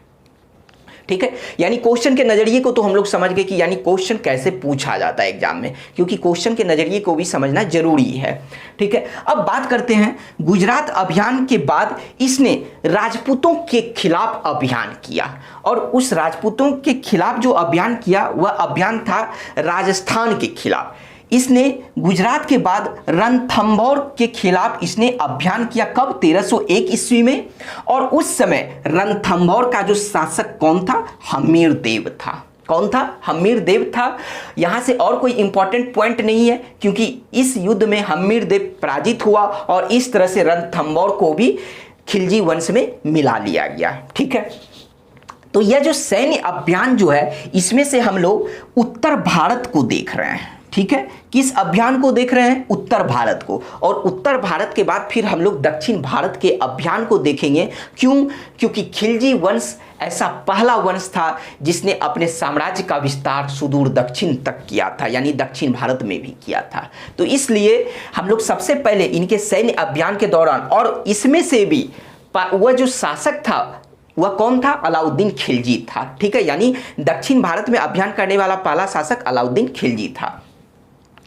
तो इसमें से फिर हम लोग देखेंगे कि रणथंभौर के बाद इसने कहां अभियान किया? तो मेवाड़ के खिलाफ अभियान किया। ठीक है, तो मेवाड़ की राजधानी क्या थी? चित्तौड़। तो इसलिए कभी कभी क्वेश्चन में दे दिया जाता है कि चित्तौड़ के खिलाफ जो अभियान किया था उस समय वहां का शासक कौन था। ठीक है, तो कभी कभी या तो उस जगह के नाम पे दे दिया जाता है या फिर उसके राजधानी के नाम से भी पूछ लिया जाता है, तो दोनों आपको ध्यान रखना है। तो मेवाड़ की राजधानी क्या थी? चित्तौड़। तो उस समय वहां का शासक कौन था? राणा रतन सिंह। यह बहुत ही इंपॉर्टेंट पॉइंट है, मेवाड़ का अभियान या चित्तौड़ का अभियान। ठीक है, ऐसा कहा। और राणा रतन सिंह की पत्नी जो का नाम जो था वह पद्मिनी था। ठीक है, इनकी पत्नी काफी सुंदर थी। तो ऐसा इतिहासकार के द्वारा कहा जाता है कि अलाउद्दीन खिलजी ने जो मेवाड़ के खिलाफ अभियान किया था तो वह पद्मिनी को प्राप्त करने के लिए किया था, और इस अभियान का नेतृत्व अलाउद्दीन खिलजी ने खुद किया था। ठीक है, तो क्या हुआ? भारी संघर्ष हुआ, यानी मेवाड़ के शासक उस समय कौन थे? तो राणा रतन सिंह थे, और उनकी ही पत्नी थी पद्मिनी। तो राणा रतन सिंह के साथ अलाउद्दीन खिलजी का संघर्ष हुआ, लेकिन उसी संघर्ष के दौरान राणा रतन सिंह वीर गति को प्राप्त हुए, और इनके वीर गति को प्राप्त होने के बाद इनकी पत्नी जो थी पद्मिनी, इसने जौहर व्रत का पालन किया था। ठीक है, तो इस तरह से अलाउद्दीन खिलजी राजपूतों की वीरता से वह इतना क्षुब्ध हो गया था, इतना दुखी हो गया था कि उसने नरसंहार का आदेश दिया। और ऐसा कहा जाता है कि एक दिन के अंदर लगभग 20,000 राजपूतों का वध कर दिया गया था। अब बात करें कि अलाउद्दीन खिलजी ने यह सब करने के बाद इसने मेवाड़ की राजधानी जो चित्तौड़ थी, चित्तौड़ का नाम बदल के खिजराबाद कर दिया, और वहां का शासक अपने पुत्र खिज्र खां को वहां का शासक नियुक्त किया। और एक बात और इससे इंपॉर्टेंट है कि इस अभियान में अमीर खुसरो ने, यानी इस अभियान में जो मौजूद था वह अमीर खुसरो था। अमीर खुसरो कौन थे? तो अमीर खुसरो अलाउद्दीन खिलजी के दरबारी साहित्यकार थे। तो पूछा जाता है क्वेश्चन कि अमीर खुसरो किस अभियान में मौजूद था, यानी किस अभियान के दौरान, यानी वह युद्ध के मैदान में मौजूद था। तो वह इसी अभियान के दौरान अमीर खुसरो मौजूद था। कौन सा? या तो मेवाड़ दे दिया जाएगा या ऑप्शन में चित्तौड़ दे दिया जाएगा। ठीक है, अब बात करते हैं कि पद्मिनी के बारे में, यानी पद्मिनी की कहानी का जो आधार है, वह मुख्य आधार है, वह है पद्मावत। ठीक है, तो 1540 ईस्वी में मलिक मोहम्मद जायसी के द्वारा यह पद्मावत लिखा गया है, और यही पद्मावत जो लिखा गया है यही पद्मिनी की कहानी का मुख्य आधार माना गया है।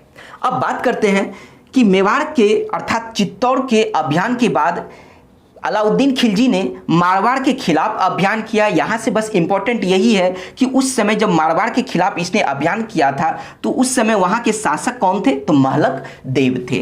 अब बात करते हैं कि मारवाड़ के बाद इसने जालौर के खिलाफ अभियान किया, और जालौर के खिलाफ जब इसने अभियान किया तो उस समय वहां का शासक कौन था? तो कान्हर देव था। और यह जो जालोर का जो अभियान था यह उत्तर भारत का अंतिम अभियान था, अर्थात जालोर के अभियान के बाद उत्तर भारत का अभियान समाप्त हो गया था और इसके बाद अब दक्षिण भारत के अभियान को शुरू किया गया था। तो अब हम लोग अलाउद्दीन खिलजी के सैन्य अभियान के अंतर्गत उत्तर भारत के अभियान के बाद दक्षिण भारत के अभियान के बारे में हम लोग बात करते हैं।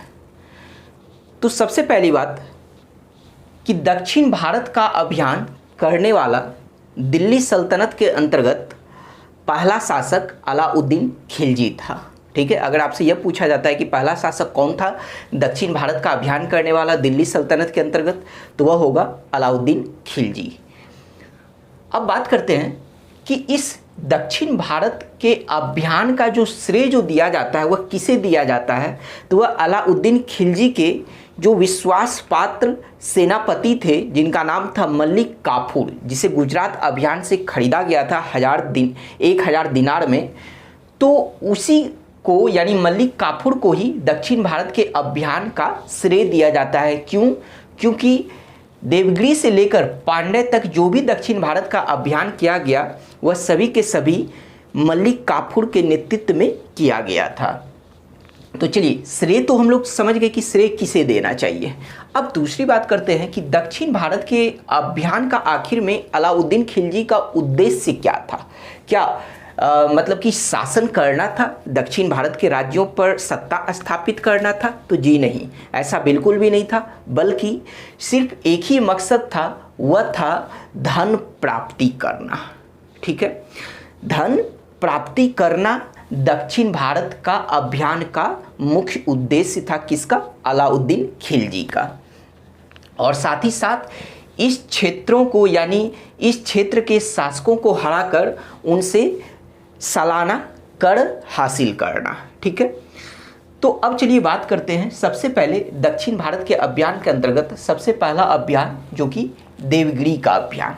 ठीक है, तो देवगिरी का अभियान 1307 ईस्वी में किया गया था, लेकिन इस अभियान का जो नेतृत्व किया था वह मलिक काफूर ने किया था। लेकिन देवगिरी इस अभियान यहाँ पर देवगिरी पर पहले भी अभियान किया गया था, वो हम लोग पढ़ चुके हैं जलालुद्दीन फिरोज खिलजी के शासनकाल में।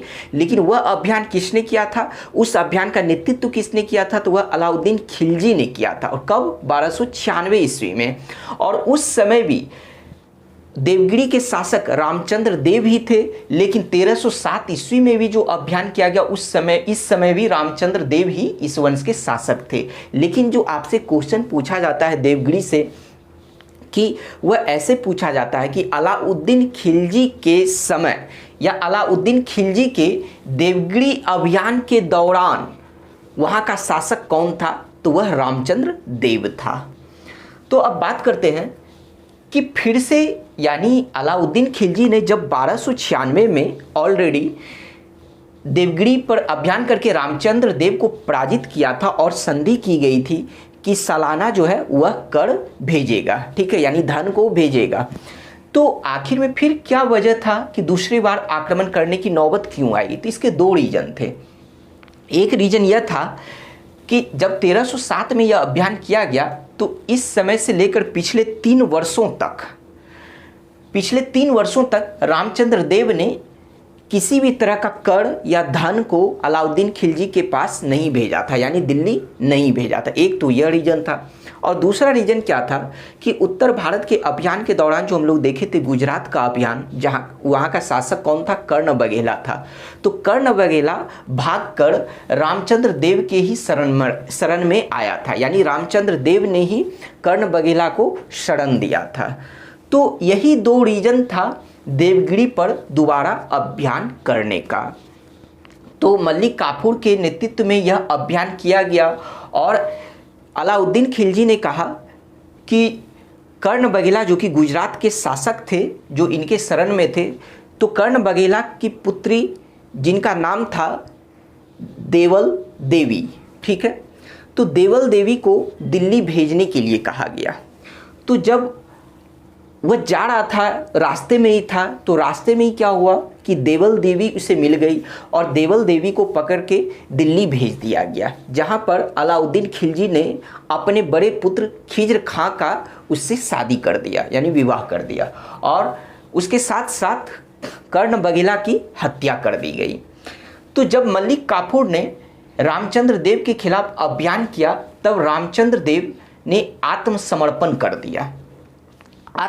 कर दिया और रामचंद्र देव को दिल्ली लाया गया, जहां रामचंद्र देव अपने साथ अपार संपत्ति को, अपार धन को लेकर गया था अलाउद्दीन खिलजी के दरबार में, जिससे अलाउद्दीन खिलजी खुश होकर रामचंद्र देव को दंड देने के बजाय इन्हें अपना मित्र बना लिया था और रामचंद्र देव को राय रायन की उपाधि से सम्मानित किया था। तो इसलिए क्वेश्चन पूछा जाता है कि राय रायन की उपाधि से किसे सम्मानित किया गया था, तो रामचंद्र देव को, जो देवगिरी के शासक थे। और इस उपाधि को किसने दिया था रामचंद्र देव को, तो वह अलाउद्दीन खिलजी ने दिया था। अब बात करते हैं देवगिरी के बाद अगले दक्षिण भारत के अभियान की, तो वह था तेलंगाना 1308 ईस्वी में, जिसकी राजधानी थी वारंगल। तो कभी कभी जो मिलान करने जो दिया जाता है तो वह तेलंगाना की जगह वारंगल भी लिख दिया जाता है। तो वहाँ के शासक कौन थे, प्रताप रुद्रदेव। तो ऐसे पूछ देगा कि वारंगल के शासक, तेलंगाना की जगह हो सकता है वारंगल भी लिख दे और पूछा जाएगा कि वारंगल के शासक कौन थे उनके अभियान के दौरान, तो वह कौन थे, प्रताप रुद्रदेव। तो सभी के सभी अभियान जो है मल्लिक काफूर के नेतृत्व में किया गया था। तो प्रताप रुद्रदेव के खिलाफ जब अभियान किया गया तो इसने क्या किया कि अपनी सोने की मूर्ति को एक जंजीर से लपेटकर आत्मसमर्पण भाव के रूप में मल्लिक काफूर को भेंट कर दिया। तो जिससे क्या हुआ कि इससे यह साबित हुआ कि यह लड़ाई नहीं करेगा, बल्कि इसने आत्मसमर्पण कर दिया। उसके साथ साथ इसने गोलकुंडा से जो इसे कोहिनूर हीरा प्राप्त हुआ था, उस कोहिनूर हीरा को इसने मल्लिक काफूर को दे दिया और मल्लिक काफूर ने उस कोहिनूर हीरा को दिल्ली अलाउद्दीन खिलजी के पास भेज दिया था। अब बात करते हैं होयसल। अगला अभियान जो था वह होयसल था 1310 ईस्वी में, और यह जो रामचंद्र देव जो थे यह यादव वंश के शासक थे। ठीक है, बात करते हैं होयसल की। तो वहाँ के शासक कौन थे, वीर बल्लाल। कौन थे, वीर बल्लाल थे, जिसकी राजधानी कहाँ थी, तो द्वार समुद्र थी। और यह जो राज्य जो स्थापित था वह कहाँ पर था, वह कर्नाटक में था। इन सभी वंश के बारे में हम लोग पढ़ चुके हैं, यह कोई नया नहीं है। ठीक है, यहाँ पर सिर्फ अभियान को देखा जा रहा है। तो अब बात करते हैं होयसल। तो होयसल के खिलाफ जो अभियान किया गया उस समय यहाँ के शासक कौन थे, वीर बल्लाल थे। नेक्स्ट अभियान और अंतिम अभियान की बात करें दक्षिण भारत की, तो दक्षिण भारत के अंतिम अभियान की बात करें तो वह है पांड्य राज्य के खिलाफ इसने अभियान किया था 1311 ईस्वी में। तो उस समय वहाँ के शासक कौन थे, वीर पांड्य थे। तो इस तरह से इन्हें भी पराजित करके और यहाँ से अपार धन संपत्ति मल्लिक काफूर दिल्ली लेकर गया। ठीक है, तो ऐसा पूछा जाता है कि दक्षिण भारत के किस अभियान से अलाउद्दीन खिलजी को सबसे अधिक धन प्राप्त हुआ था, तो वह पांड्य राज्यों के खिलाफ जो अभियान किया गया था। तो दक्षिण भारत में सबसे अधिक धन वह पांड्य राज्यों के खिलाफ अभियान करने से ही इसे सबसे अधिक संपत्ति प्राप्त हुई थी।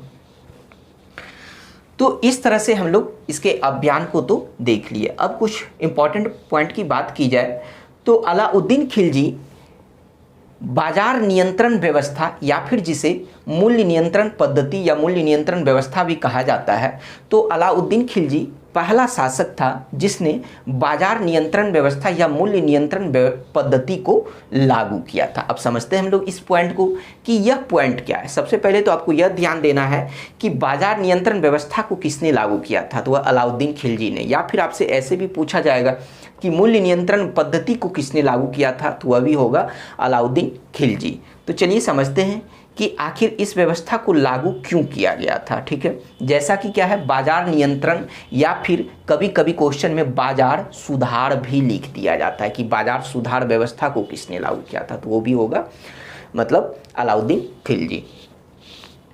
तो यहाँ पर अगर इसके मतलब कि शब्द को देखें कि बाजार नियंत्रण यानी बाजार पर नियंत्रण करना, या फिर जिसे बाजार सुधार भी कहा जाता है यानी बाजार में सुधार करना, दूसरे वर्ड की बात करें तो मूल्य नियंत्रण, यानी मूल्य पर नियंत्रण करना। तो चलिए इसके अर्थ को अगर समझें कि यह जो लागू किया गया था तो वह इसलिए लागू किया गया था क्योंकि बाजार में जो था कि वस्तु के मूल्यों में कमी करना था, और साथ ही साथ यानी या फिर हम ऐसे कह सकते हैं कि बाजार में वस्तु के मूल्यों को नियंत्रित करना था और उसके साथ साथ उसके दर में कमी भी करना था। या फिर हम लोग ऐसे कुछ अलग शब्दों में समझें कि एक तरह से कहा जा सकता है कि काला बाजारी एवं मुनाफाखोरी को रोकना था। यानी इसे जो लागू किया गया था तो वह काला बाजारी और मुनाफाखोरी को रोकना था। तो ठीक है, इस बात को तो समझ में आ गया कि काला बाजारी एवं मुनाफाखोरी को रोकने के लिए इसने बाजार नियंत्रण व्यवस्था और मूल्य नियंत्रण पद्धति को लागू किया। लेकिन फिर से एक सवाल क्रिएट होता है कि आखिर अलाउद्दीन खिलजी को काला बाजारी एवं मुनाफाखोरी रोकने की नौबत ही क्यों आई? क्या ऐसा कारण था जो कि उसे रोकना पड़ा और उसे रोकने के लिए इसने इस व्यवस्था को लागू किया? तो इसे हम लोग ऐसे समझते हैं कि हम लोग पढ़ चुके हैं कि अलाउद्दीन खिलजी केंद्र में, यानी जब उसने जो सत्ता स्थापित किया था तो उसने एक बड़ी और अस्थाई सेना का गठन किया था, उसका निर्माण किया था। तो उस बड़ी सेना को, उस अस्थाई सेना को वह नगद वेतन देता था। ठीक है, तो अगर मान लिया जाए कि अपने उतने बड़े सेना को अगर साधारण नगद वेतन भी देता तो भी अलाउद्दीन खिलजी के राज्य का जो खजाना था वह लगभग 4 से 5 वर्षों में समाप्त हो जाता। तो इस वजह से अलाउद्दीन खिलजी ने सेना के खर्च में कमी करने के लिए उसने सेना के वेतन में कमी किया। लेकिन अब सवाल फिर से क्रिएट होता है कि अगर सेना के वेतन में कमी कर दिया जाए तो सेना अपनी ज़रूरत का सामान कैसे खरीदेगा? और जब अपने ज़रूरत का सामान नहीं खरीदेगा, अगर वही तंदुरुस्त नहीं रहेगा तो फिर आपके साम्राज्य का रक्षा वो कैसे करेगा? यह भी बात क्रिएट होती है। तो इस वजह से चूंकि अलाउद्दीन खिलजी सेना के वेतन में वृद्धि नहीं करना चाहता था और वह चाहता था कि सेना के खर्च में हम कमी करें, और इस वजह से उसने उसके वेतन में कमी भी किया। और लेकिन सेना के वेतन में कमी करने के बावजूद भी सेना को किसी भी तरह का, मतलब कि किसी भी सैनिक व्यवस्था के लिए उसे दिक्कत ना हो, इस वजह से, क्योंकि मान लीजिए कि ठीक है अगर उसके वेतन में कमी कर दिया जाए तो अब मान लीजिए कि बाजार में जो काला बाजारी चल रहा है, मुनाफाखोरी चल रहा है, किसी भी वस्तु का कीमत अलग अलग है, अपने मन से मतलब कि दाम को रखा जा रहा है, तब अगर सैनिक के वेतन को कम कर दिया गया तब वो लोग जो है अब उस वस्तु को कैसे खरीदेंगे, कम वेतन में अपने जीवन को यापन कैसे करेंगे? ठीक है, तो इसी वजह से यही दिक्कत सेना के साथ ना आए, इस वजह से अलाउद्दीन खिलजी ने काला बाजारी एवं मुनाफाखोरी को मतलब क्या किया, रोकने के लिए इस व्यवस्था को लागू किया ताकि बाजार में किसी भी वस्तु का मूल्य निर्धारित किया जा सके और उसके दर में कमी किया जा सके, और इसके लिए कठोर कानून को लाया गया था। तो इस पॉइंट को समझे हम लोग। अब बात करते हैं कि इसके साथ साथ अलाउद्दीन खिलजी ने सार्वजनिक वितरण प्रणाली को भी लागू किया था।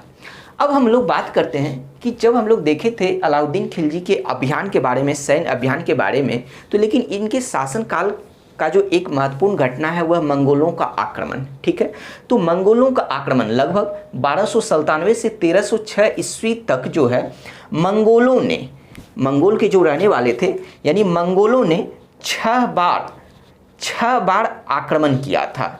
यानी अलाउद्दीन खिलजी के शासनकाल में 1297 से 1306 ईस्वी तक मंगोलों ने 6 आक्रमण, यानी इसने 6 आक्रमण किया, और मंगोलों के इन्हीं 6 आक्रमणों में से एक तीसरा आक्रमण जो वह महत्वपूर्ण माना जाता है। क्यों? क्योंकि जफर खां से रिलेटेड वह आक्रमण है। सबसे पहले हम लोग यह समझते कि जफर खां कौन था। तो जफर खां मलिक काफूर के तरह ही अलाउद्दीन खिलजी का यह भी एक विश्वास पात्र सेनापति या फिर हम कह सकते कि मुख्य सेनापति था।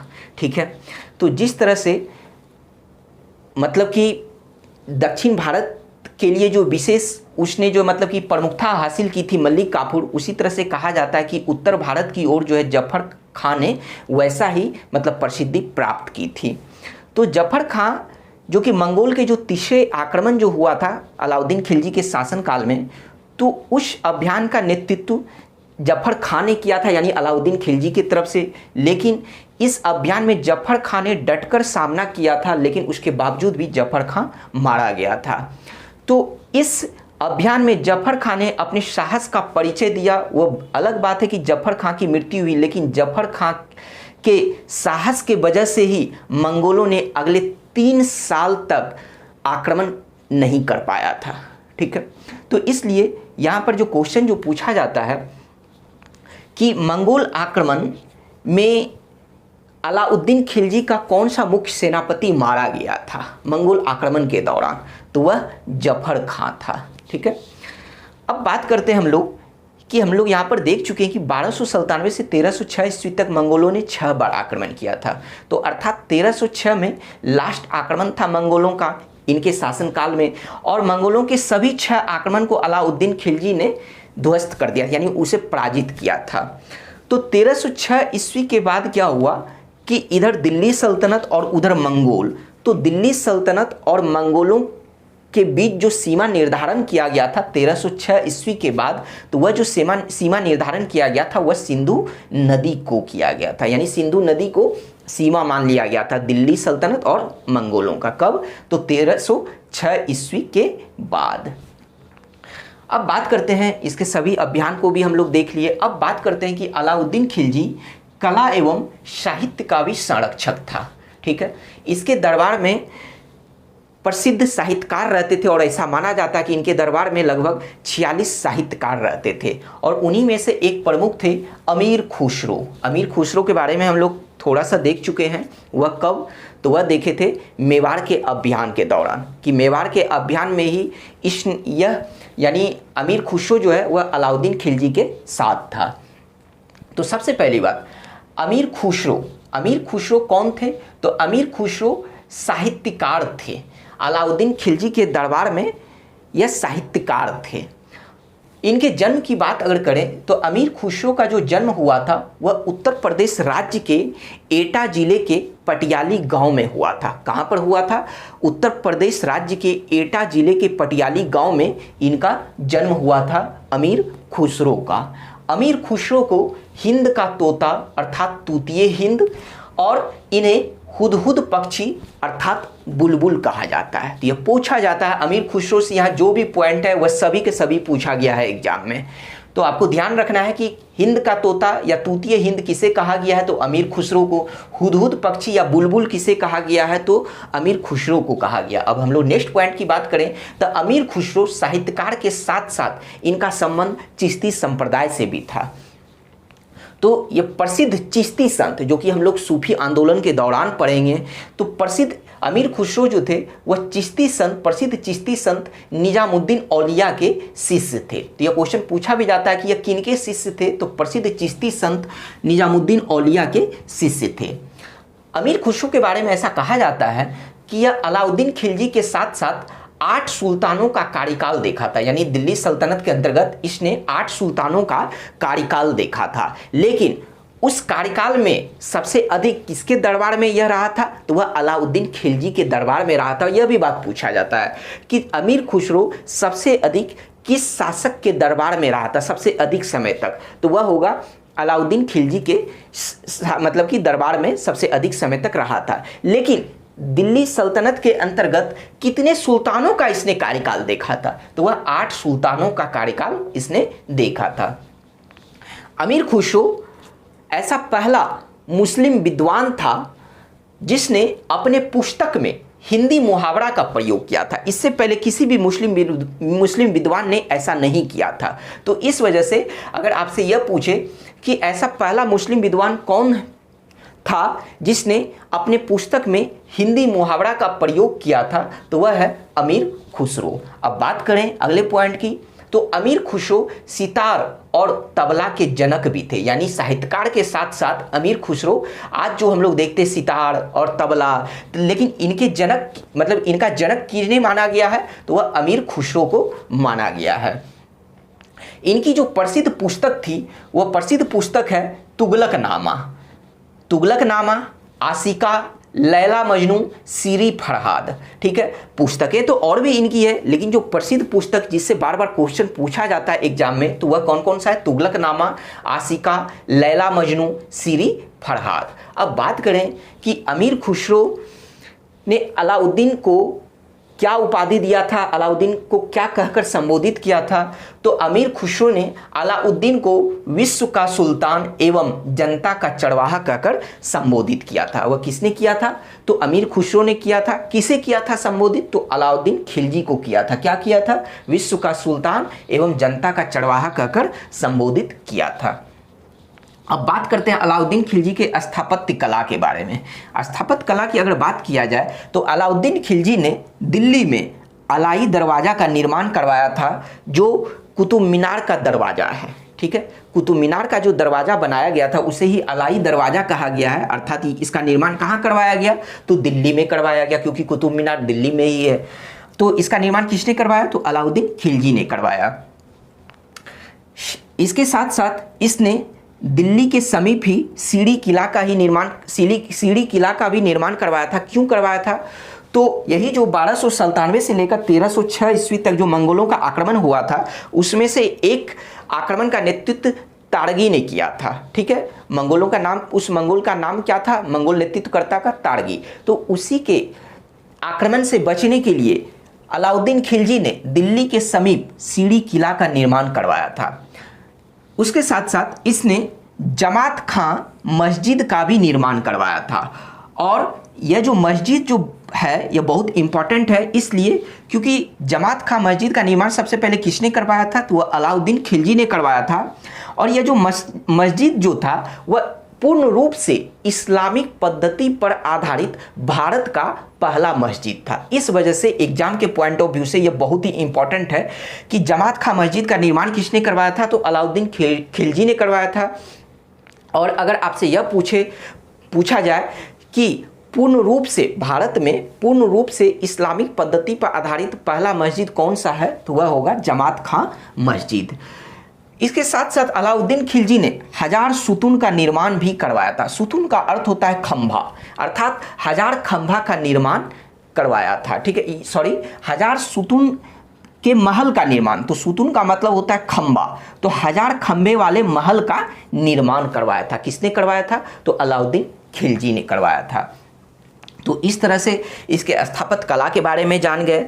तो अब बात करते हैं इनके अंतिम समय की। ठीक है, तो अलाउद्दीन खिलजी का जो अंत हुआ वह कब हुआ था? 1316 ईस्वी में हुआ था। तो अलाउद्दीन खिलजी जो अपना उत्तराधिकारी बनाना चाहता था, अपने बड़े पुत्र खिज्र खां को बनाना चाहता था, लेकिन खिज्र खां और खिज्र खां की मां का विरोधी कौन था? तो वह मलिक काफूर था। और मलिक काफूर अलाउद्दीन खिलजी का बहुत ही विश्वासी सेनापति था। तो इसलिए क्या हुआ कि मलिक काफूर के कहने से अलाउद्दीन खिलजी ने अपने अंतिम समय में अपने सबसे छोटे पुत्र शिहाबुद्दीन उमर को अपना उत्तराधिकारी घोषित किया। तो 1316 ईस्वी में अलाउद्दीन खिलजी की मृत्यु हो जाती है। 1316 ईस्वी में अलाउद्दीन खिलजी की मृत्यु के बाद लेकिन अलाउद्दीन खिलजी की मृत्यु से पहले ही क्या हुआ कि मलिक काफूर के कहने पर अलाउद्दीन खिलजी अपने बड़े पुत्र खिज्र खां और अपनी पत्नी अर्थात खिज्र खां की मां को बंदी बनाकर कैद में डाल दिया था, यानी कैद खाने में डाल दिया था। ठीक है, और उसके कहने यानी मलिक काफूर के कहने पर ही इसने अपने सबसे छोटे पुत्र शिहाबुद्दीन उमर को उत्तराधिकारी घोषित किया। तो 1316 ईस्वी में अलाउद्दीन खिलजी की मृत्यु के बाद मलिक काफूर ने शिहाबुद्दीन उमर को गद्दी पर बैठाया और इसे गद्दी पर बैठाकर इस तरह से मलिक काफूर ने पूर्ण रूप से सत्ता पर अधिकार कर लिया था। क्योंकि यह जो शिहाबुद्दीन उमर को जो गद्दी पर बैठाया गया था यह मात्र 7 वर्ष का एक छोटा बालक था। तो इस तरह से कहा जाता है कि जब इसे गद्दी पर बैठाकर मलिक काफूर ने पूरे सत्ता को पर अपना नियंत्रण स्थापित कर लिया था, तो उसके बाद धीरे धीरे जो अलाउद्दीन खिलजी के जो भी मतलब कि वंश के थे उनको मतलब कि मलिक काफूर मारना चाहता था। तो उसी क्रम में क्या हुआ कि अलाउद्दीन खिलजी का एक और पुत्र था जिसका नाम था कुतुबुद्दीन मुबारक शाह। यह 17 वर्ष का था। तो कुतुबुद्दीन मुबारक शाह को उसको अंधा बनाने के लिए मलिक काफूर ने सेना भेजा, लेकिन सेना क्या हुआ कि कुतुबुद्दीन मुबारक शाह के साथ मिल गया और वो सेना जो कि कुतुबुद्दीन मुबारक शाह का हत्या करने के लिए, उसे अंधा बनाने के लिए गया था, वह सेना क्या किया कि मलिक काफूर का ही हत्या कर दिया। तो इस तरह से मलिक काफूर एक तरह से मात्र 35 दिनों तक ही सत्ता पर नियंत्रण स्थापित कर सका था। फिर क्या हुआ कि कुतुबुद्दीन मुबारक शाह गद्दी पर बैठा और शिहाबुद्दीन उमर का हत्या कर दिया। तो जब कुतुबुद्दीन मुबारक शाह गद्दी पर बैठा तो वह 1316 ईस्वी से लेकर 1320 ईस्वी तक इसने शासन किया। कुतुबुद्दीन मुबारक शाह के बारे में ऐसा कहा जाता है कि ये क्षमा करो और भूल जाओ की नीति अपनाया था, यानी कोई भी अगर यह गलती करता था तो अगर इसके दरबार में कोई भी प्रजा या कोई भी आता था तो वह उसे सीधा कहता था कि क्षमा करो और उस बात को भूल जाओ। तो अगर आपसे यह पूछे कि क्षमा करो और भूल जाओ नीति को किसने अपनाया था, तो वह कुतुबुद्दीन मुबारक शाह ने अपनाया था। किस वंश का था, तो खिलजी वंश का शासक था। दूसरी बात इससे है कि इसने स्वयं को खलीफा घोषित कर दिया था, स्वयं को ही इसने खलीफा घोषित कर दिया था। और इसके बारे में कहा जाता है कि यह बहुत ही भोग विलासी टाइप का जो है शासक था। और जियाउद्दीन बर्नी ने इसके बारे में कहा है कि यह दरबार में जो है नग्न होकर दौड़ लगाता था और महिला का वस्त्र पहनकर राज दरबार में आया करता था। कुतुबुद्दीन मुबारक शाह के बाद जो है इस वंश की गद्दी पर बैठा वह कौन था और इस वंश का अंतिम शासक भी था, उसका नाम था नासिरुद्दीन खुसरो शाह। नासिरुद्दीन खुसरो शाह 1320 ईस्वी। तो नासिरुद्दीन खुसरो शाह ने स्वयं को पैगंबर का सेनापति घोषित कर दिया था। जिस तरह से कुतुबुद्दीन मुबारक शाह स्वयं को खलीफा घोषित कर दिया था, तो उसी तरह से नासिरुद्दीन खुसरो शाह ने स्वयं को पैगंबर का सेनापति घोषित कर दिया। लेकिन एक गाजी मल्लिक नामक एक सरदार था जो कि अलाउद्दीन खिलजी के शासनकाल में जो मंगोलों का आक्रमण हुआ था, उसमें मंगोलों के अभियान को जो है एक तरह से जो पराजित किया था, मैंने मंगोलों को जो पराजित किया था, उसमें महत्वपूर्ण भूमिका गाजी मल्लिक नामक सरदार ने भी निभाया था। तो क्या हुआ कि गाजी मल्लिक नामक एक सरदार ने नासिरुद्दीन खुसरो शाह का हत्या कर दिया और इस तरह से 1320 ईस्वी में खिलजी वंश समाप्त हुआ और दिल्ली सल्तनत पर तुगलक वंश को स्थापित किया। किसने किया, तो गाजी मल्लिक नामक सरदार ने तुगलक वंश को स्थापित किया। तो इस तरह से हम लोगों का आज खिलजी वंश समाप्त हो गया। तो आपको आज का वीडियो कैसा लगा हमें कमेंट में ज़रूर बताइए। Thank you.